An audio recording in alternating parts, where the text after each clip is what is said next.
अस्सलामुअलैकुम स्टूडेंट्स, कैसे हैं आप सब। उम्मीद करता हूँ आप लोग सब खैर वाफियत से होंगे, ठीक होंगे। तो स्टूडेंट्स, आज मैं आपको बहुत ही यूनिक मुनफरिद क्वेश्चन करवाने वाला हूँ। और वो क्वेश्चन ये है कि what are the similarities between compound and element. आप लोगों ने कॉलेज में, स्कूल में ये पढ़ा होगा कि what are the differences between compound and element. But मैं आपको आज करवाने वाला हूं कि what are the similarities between compound and element. Students, मतलब कि आज हम क्या सीखने वाले हैं। आज हम ये सीखेंगे कि एलिमेंट और कंपाउंड में क्या क्या चीजें कॉमन है, क्या क्या चीजें दोनों में सेम है। तो स्टूडेंट्स, अगर आप लोगों ने भी ये तमाम पॉइंट्स इसके मुतल्लिक जानने हैं, आप लोगों ने वो तमाम सिमिलरिटीज जाननी है कंपाउंड और एलिमेंट के दरमियान, तो आप लोगों ने वीडियो को शुरू से लेकर लास्ट तक लाजमी देखना होगा। तो स्टूडेंट्स, आप लोग कॉपी और पेन निकाल लें और अपने नोट्स बनाना शुरू करें। ऊपर क्वेश्चन लिखें कि what are the similarities between compound and element. Students, इस मुनफरिद वीडियो को शुरू करते हैं अपना वक्त जाया किए बगैर। स्टूडेंट्स, पहली सिमिलरिटी एलिमेंट और कंपाउंड के दरमियान वो ये है कि बोथ आर प्योर सब्सटेंसेस। पहला पॉइंट आप लोग कॉपी में लिख लें और वो ये है कि both are pure substance, both are pure substances. ये भी ठीक है। स्टूडेंट्स, अब आपके जहन में यहाँ पे एक क्वेश्चन आएगा और वो क्वेश्चन क्या है। वो क्वेश्चन ये है कि what is pure substance. Pure substance किसे कहते हैं। स्टूडेंट्स, प्योर सब्सटेंस एक ऐसे सब्सटेंस को कहा जाता है जिसमें सिर्फ और सिर्फ एक तरह के पार्टिकल्स मौजूद हो। उस सब्सटेंस को हम क्या कहते हैं, प्योर सब्सटेंस कहते हैं। प्योर सब्सटेंस मतलब कि आप एक ऐसा सब्सटेंस कंसीडर कर सकते हैं कि वो सिर्फ और सिर्फ एक तरह के पार्टिकल से मिलकर बना हो। उसमें सारे पार्टिकल, सारे एटम या सारे मॉलिक्यूल्स एक जैसे हों, एक ही साइज हो उनका, एक ही शेप हो उनका। तो उस सब्सटेंस को हम क्या कहेंगे, उस सब्सटेंस को हम प्योर सब्सटेंस कहेंगे। स्टूडेंट्स, कंपाउंड और element both are pure substance, दोनों क्या है, प्योर सब्सटेंस है। अब इसको समझने के लिए, मतलब कि अगर दोनों प्योर सब्सटेंसेस हैं, कंपाउंड भी प्योर सब्सटेंस है और एलिमेंट भी प्योर सब्सटेंसेस है, आपने बात कह दी, ठीक है, मैंने मान लिया। अब क्या इसकी कोई ऑथेंटिक रीजन भी है, कोई रीजन आप बता सकते हैं सर जी मुझे या नहीं। तो स्टूडेंट्स, रीजन बहुत आसान सी है। तो आप लोग कंसीडर करें कि एक गिलास में पानी मौजूद है और वो जो पानी है उसमें किसी भी चीज की मिलावट नहीं है। मिलावट से मुराद यहाँ पे ये है कि उसमें ना तो आपने शुगर ऐड की है और ना ही उसमें आपने साल्ट ऐड की है। तो स्टूडेंट्स, आप लोग मुझे ये बताएं कि वाटर का फार्मूला क्या है। वाटर का फार्मूला है H2O। इसमें हमने किसी भी चीज की मिलावट नहीं की है। तो इसमें सिर्फ किस तरह के एटम मौजूद, किस तरह के मॉलिक्यूल्स मौजूद होंगे, सिर्फ और सिर्फ H2O के मॉलिक्यूल मौजूद होंगे। तो ऊपर भी, यहां पर भी H2O के मॉलिक्यूल होंगे ऊपर, और यहां नीचे भी H2O के मॉलिक्यूल होंगे, यहां भी H2O के मॉलिक्यूल होंगे। क्या यहां पर H2O के अलावा, उसके अलावा कोई और मॉलिक्यूल मौजूद है। तो आप लोगों का आंसर होगा बिल्कुल भी मौजूद नहीं है। तो स्टूडेंट्स, फिर एक ऐसा सब्सटेंस जिसमें सिर्फ और सिर्फ एक तरह के पार्टिकल्स मौजूद हो, एक तरह के एटम्स मौजूद हो, एक तरह के मॉलिक्यूल्स मौजूद हो, उसे हम क्या कहते हैं, उसे हम प्योर सब्सटेंस कहते हैं। तो स्टूडेंट्स, वाटर चूंकि एक कंपाउंड है, वो क्या है, एक प्योर सब्सटेंस है। अभी मैंने आपको कंपाउंड की एग्जांपल तो बता दी, क्या एलिमेंट भी प्योर है। तो जी हाँ स्टूडेंट्स, जो एलिमेंट है वो भी एक प्योर सब्सटेंस है। अब सवाल ये है कि बताएं कैसे ये एक प्योर सब्सटेंस है। तो देखिए स्टूडेंट्स, आप लोग इमेजिन करें कि आपके पास एक गोल्ड की रॉड है। किसकी रॉड? गोल्ड। देखिए स्टूडेंट्स, सोना तो आजकल बहुत महंगा हो चुका है, बट आप लोग इमेजिन करें, because imagination is more important than knowledge according to Albert Einstein. Imagine करें कि एक गोल्ड की रॉड है, सोने की एक रॉड है आपके पास। अगर उसको माइक्रोस्कोपिक लेवल पे देखा जाए, किस लेवल पे? माइक्रोस्कोपिक लेवल पे देखा जाए तो उसमें सिर्फ किस तरह के एटम होंगे? सिर्फ और सिर्फ गोल्ड के ही एटम होंगे। किसके एटम होंगे? गोल्ड के एटम। क्या यहां पर आयरन का एटम होगा? क्या यहां पर सोडियम का एटम होगा? क्या यहां पर कार्बन का एटम होगा? तो आप लोगों का आंसर होगा बिल्कुल भी नहीं, क्योंकि ये गोल्ड की रोड है तो एटम भी किसके होंगे? गोल्ड के होंगे। तो क्या यहां पर कोई और तरह का एटम मौजूद है? तो आप लोगों का आंसर है बिल्कुल भी मौजूद नहीं है। तो एक ऐसा सब्सटेंस जिसमें सिर्फ और सिर्फ एक तरह के एटम्स मौजूद हो, वो भी क्या कहलाएगा? वो भी प्योर सब्सटेंस कहलाएगा। तो कहने का मकसद ये, एलिमेंट हो या कंपाउंड हो, दोनों प्योर सब्सटेंसेस हैं। तो पहला पॉइंट यहां तक हो जाता है मुकम्मल। वो ये है कि बोथ आर प्योर सब्सटेंसेस। कौन कौन से? कंपाउंड और एलिमेंट। कंपाउंड और एलिमेंट दोनों प्योर सब्सटेंसेस है। क्यों ये प्योर सब्सटेंसेस है? क्योंकि इसमें सिर्फ एक तरह के मॉलिक्यूल्स, एक तरह के एटम्स मौजूद होते हैं, इस वजह से। Similarity number 2। सिमिलरिटी नंबर 2 बहुत इंटरेस्टिंग है। वो ये है, देखिए स्टूडेंट्स, कंपाउंड और एलिमेंट दोनों क्या है? दोनों प्योर सब्सटेंस है। तो कहने का मकसद दोनों सब्सटेंसेस हैं। तो जितने भी सब्सटेंसेस इस यूनिवर्स में मौजूद हैं वो किस चीज से बने हैं? देखें, डेल्टन एटॉमिक थ्योरी के अनुसार, डेल्टन एटॉमिक थ्योरी के according, everything in the universe that is made up of tiny particle known as atom. इस कायनात में जितनी भी चीजें मौजूद हैं, एक छोटे से जर्रे से वो बनी हुई है, उसे हम क्या कहते हैं? एटम। देखिए स्टूडेंट्स, कंपाउंड और एलिमेंट दोनों प्योर सब्सटेंसेस हैं। तो दोनों किस चीज से बने हैं? दोनों एटम से बने हैं। तो ये सिमिलरिटी नंबर 2 है। सिमिलरिटी नंबर 2 क्या है कंपाउंड और एलिमेंट के दरमियान? वो ये है कि दोनों एटम से मिलकर बने हैं। देखिए स्टूडेंट्स, इसको समझने की कोशिश करते हैं। Compound, water. वाटर की एग्जांपल, वाटर बेसिकली कंपाउंड है। इसी तरह हमने बात की एक गोल्ड रॉड की, छोटा सा रॉड है वो, उसकी हमने बात की। देखिए गोल्ड और वाटर किस चीज से बने हैं? बेसिकली ये भी एटम से ही बने हैं। तो इस यूनिवर्स में, इस दुनिया में जितने भी कंपाउंड्स मौजूद हैं और जितने भी एलिमेंट्स मौजूद हैं, वो तमाम के तमाम किस चीज से बने हैं? वो तमाम के तमाम एटम से बने हैं। यहां तक कि आप और मैं, हम भी एटम से ही मिलकर बने हैं। स्टूडेंट्स, ये बात मैं किस थ्योरी के अकॉर्डिंग कर रहा हूं? ये मैं बात कर रहा हूं डेल्टन एटॉमिक थ्योरी के अकॉर्डिंग।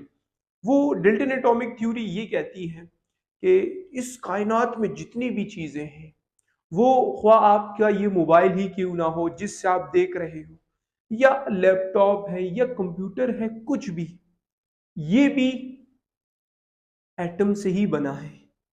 ये इतनी शॉकिंग बात नहीं है, एक जनरल सी बात है। तो कहने का मकसद ये, एलिमेंट और कंपाउंड दोनों सब्सटेंसेस हैं।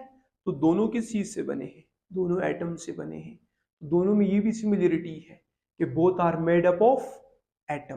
तो यहां तक सिमिलरिटी नंबर 2 हो जाती है मुकम्मल। सिमिलरिटी नंबर 3 बहुत ही इंफॉर्मेटिव है, और वो ये है कि कंपाउंड और element both are essential for our life.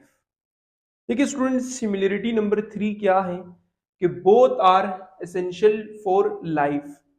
इस दुनिया में जितने भी जानदार मौजूद हैं, हम अपनी ही बात कर ले, इंसानों की हम बात कर लेते हैं या किसी भी हैवानात की हम बात कर लेते हैं, उसके लिए कंपाउंड भी ज़रूरी है और एलिमेंट भी ज़रूरी है। देखिए स्टूडेंट्स, क्या हो अगर कि अगर आप पानी ना पिए मुसलसल, तो क्या आप जिंदा रह सकते हैं? बिल्कुल भी नहीं। अगर आप सांस ना लें, ये जो मैं सांस ले रहा हूं, अगर ये मैं सांस मेरी रुक जाए तो क्या मैं जिंदा रह सकता हूं? बिल्कुल भी नहीं। इसी तरह अगर खुराक में कार्बोहाइड्रेट्स, लिपिड्स, प्रोटीन ना लिए जाएं तो क्या हमारा जिस्म इसी तरह तरोताजा तवाना रहेगा? नहीं, बिल्कुल भी नहीं। स्टूडेंट्स, जितने भी जानदार इस दुनिया में मौजूद हैं, कंपाउंड भी उनके लिए जरूरी है और एलिमेंट भी उनके लिए जरूरी है।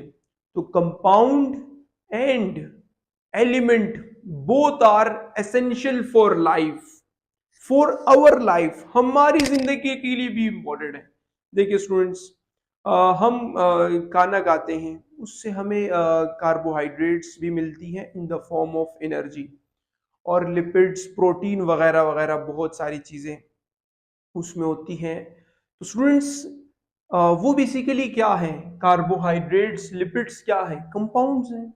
इसी तरह एलिमेंट्स की अगर हम बात कर लें, अगर हम कार्बन की बात कर लें, ऑक्सीजन की बात कर लें, हाइड्रोजन की बात कर लें, इसी तरह कैल्शियम की बात कर लें, फास्फोरस, सल्फर की बात कर लें, ये सब के सब हमारे जिस्म के लिए बहुत जरूरी है।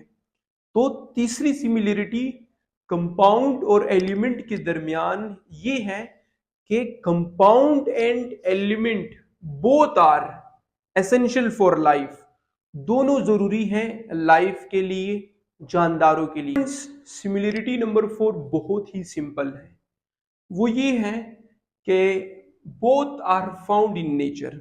एलिमेंट और कंपाउंड दोनों कुदरती तौर पर पाए जाते हैं। देखिए स्टूडेंट्स, पानी कुदरती तौर पर पाया जाता है समंदरों में, दरियाओं में, झील में, बादलों में, हमारे इन्वायरमेंट में पानी मौजूद है। तो ये कुदरती तौर पर है ना, ये नेचुरली तौर पर है। इसी तरह गोल्ड, आयरन, बहुत सारे एलिमेंट्स, लिथियम की बात कर लें, सोडियम की बात कर लें, इट विल एग्जिस्ट नेचुरली, ये कुदरती तौर पर पाए जाते हैं। तो स्टूडेंट्स, सिमिलरिटी नंबर 4 कंपाउंड और एलिमेंट के दरमियान ये है कि बोथ आर फाउंड नेचुरली, दोनों कुदरती तौर पर पाए जाते हैं, नेचुरली तौर पर पाए जाते हैं। सिमिलरिटी नंबर 5 बहुत ही इंटरेस्टिंग है। सिमिलरिटी नंबर 5, देखिए स्टूडेंट्स, हमें ये बात तो पता है कि कंपाउंड और एलिमेंट दोनों प्योर सब्सटेंसेस हैं, और प्योर सब्सटेंसेस का मेल्टिंग पॉइंट, बॉइलिंग पॉइंट और फ्रीजिंग पॉइंट ये फिक्स होते हैं, ये चेंज नहीं होते। चेंज इसलिए नहीं होते क्योंकि इनकी जो कंपोजिशन है वो फिक्स होती है। अगर इनकी कंपोजिशन फिक्स है तो इनका मेल्टिंग पॉइंट, बॉइलिंग पॉइंट और फ्रीजिंग पॉइंट जो है वो फिक्स होता है। तो स्टूडेंट्स, आप लोग सिमिलरिटी नंबर 5 कॉपियों में लिख लें, और वो ये है कि both have fix boiling, melting and freezing point. अब आपके जहन में क्वेश्चन आ रहा होगा कि what is boiling, melting and freezing point. मैं थोड़ा सा दोहरा देता हूं ये, कि इस पे मैं इंशाल्लाह एक डिटेल वीडियो बनाऊंगा। अभी आप लोग जस्ट ये देख लें कि बॉइलिंग पॉइंट कहते कैसे हैं। तो टेम्परेचर का वो पॉइंट, बॉइलिंग पॉइंट की बात कर रहा हूं, टेम्परेचर का वो खास पॉइंट जिसमें लिक्विड गैस में कन्वर्ट हो, उस टेम्परेचर के उस खास पॉइंट को हम क्या कहते हैं? बॉइलिंग पॉइंट कहते हैं। या बॉइलिंग पॉइंट की डेफिनेशन आप कुछ यूं भी कर सकते हो कि टेम्परेचर का वो खास पॉइंट जिसमें वेपर प्रेशर और एक्सटर्नल प्रेशर जब बराबर हो जाते हैं तो उसको हम क्या कहते हैं? Boiling point. Melting point, melt बहुत आसान है। मेल्ट का मतलब क्या है? पिघलना। और कौन सी चीजें पिघलती है? सॉलिड। तो टेम्परेचर का वो पॉइंट जिसमें सॉलिड कन्वर्ट हो लिक्विड में, उस पॉइंट को हम क्या कहते हैं? मेल्टिंग पॉइंट कहते हैं। और फ्रीजिंग पॉइंट इसका उलट। फ्रीजिंग पॉइंट टेम्परेचर का वो पॉइंट जिसमें लिक्विड सॉलिड में कन्वर्ट हो, उसको हम क्या कहते हैं? फ्रीजिंग पॉइंट कहते हैं।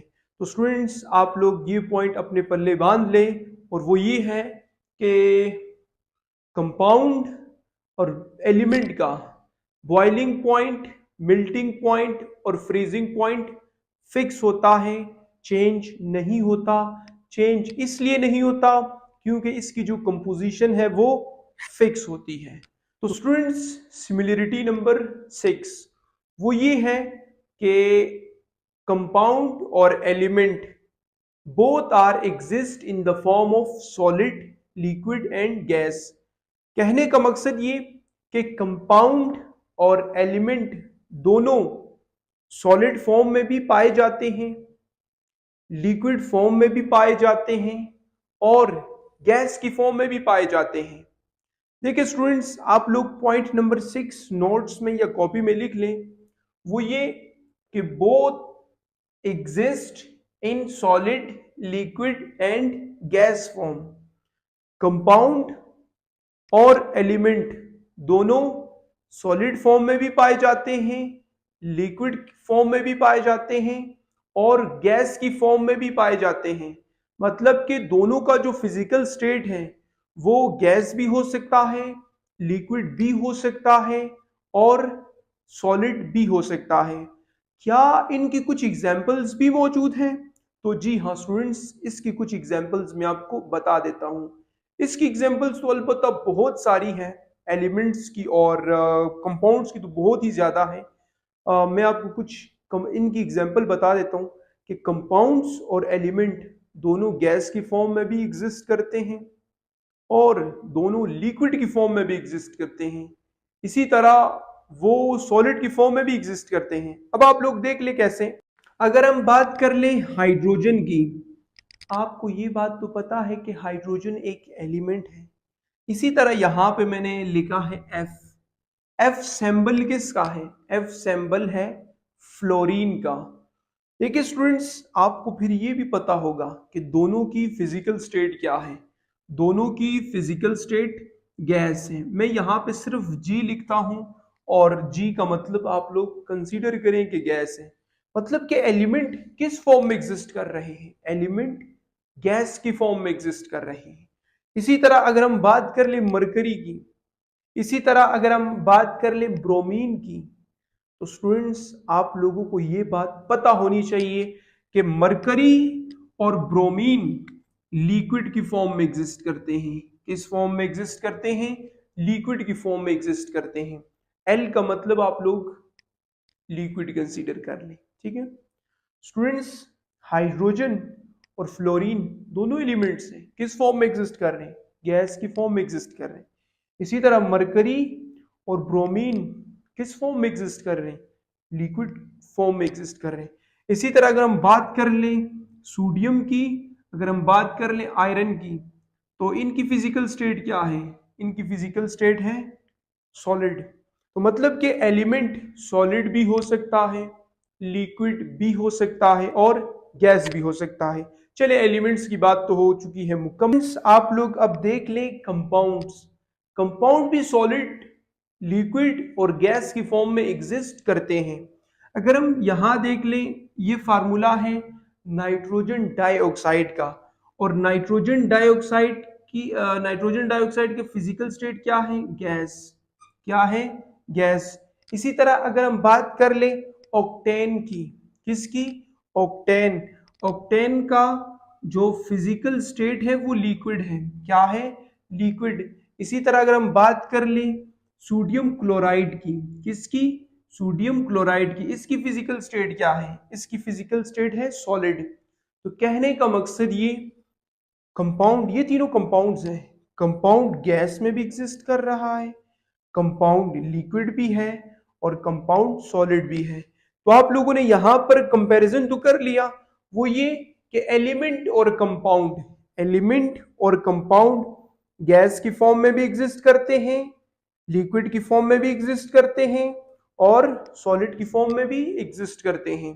तो स्टूडेंट्स यही सिमिलरिटी है इनके दरमियान, वो ये कि कंपाउंड और एलिमेंट दोनों सॉलिड फॉर्म में भी एग्जिस्ट करते हैं, लिक्विड की फॉर्म में भी एग्जिस्ट करते हैं और गैस की फॉर्म में भी एग्जिस्ट करते हैं। सिमिलरिटी नंबर 7 एलिमेंट और कंपाउंड के दरमियान ये है कि इनके जो एटम्स हैं, या अगर हम बात कर लें इनके जो मॉलिक्यूल्स हैं, क्या इनको हम फिजिकल मेथड से सेपरेट कर सकते हैं? तो आप लोगों का आंसर होगा बिल्कुल भी नहीं।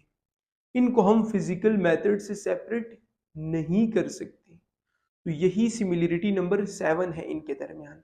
वो ये है कि एलिमेंट्स के एटम्स और कंपाउंड्स के मॉलिक्यूल, इनको हम फिजिकल मेथड से, फिजिकल मीन से सेपरेट नहीं कर सकते। तो both can not be separated by physical method.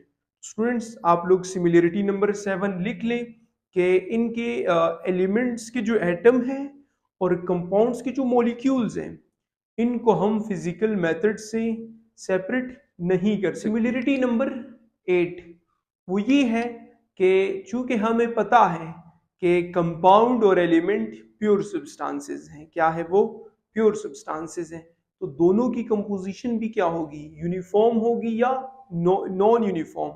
तो दोनों की जो कंपोजिशन है वो यूनिफॉर्म होगी। क्यों यूनिफॉर्म होगी? इसलिए यूनिफॉर्म होगी क्योंकि दोनों क्या है? Pure substances. तो आप लोग पॉइंट नंबर 8 लिख लें। वो ये है कि बोथ हैव यूनिफॉर्म कंपोजिशन। दोनों की कंपोजिशन क्या है? यूनिफॉर्म है। इस पूरी वीडियो की समरी कुछ यूं है कि इस वीडियो में हमने पढ़ा कि एलिमेंट और कंपाउंड में क्या क्या सिमिलरिटीज मौजूद हैं।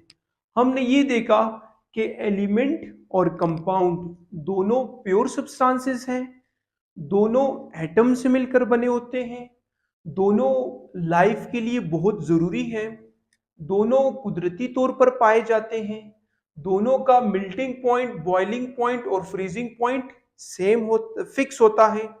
इसी तरह दोनों सॉलिड, लिक्विड और गैस की फॉर्म में एग्जिस्ट करते हैं। दोनों को हम फिजिकल मेथड से सेपरेट नहीं कर सकते और दोनों की जो कंपोजिशन है वो यूनिफॉर्म है। यहाँ तक हमारी वीडियो हो जाती है मुकम्मल। अगर इस वीडियो से आपने कुछ भी नया सीखा हो तो इस वीडियो को लाजमी लाइक करना। अगर अभी तक आप लोगों ने चैनल को सब्सक्राइब नहीं किया तो काइंडली आप लोग चैनल को सब्सक्राइब कर लें ताकि इसी तरह आने वाली इंफॉर्मेटिव वीडियोस का नोटिफिकेशन आप लोगों को मिलता रहे।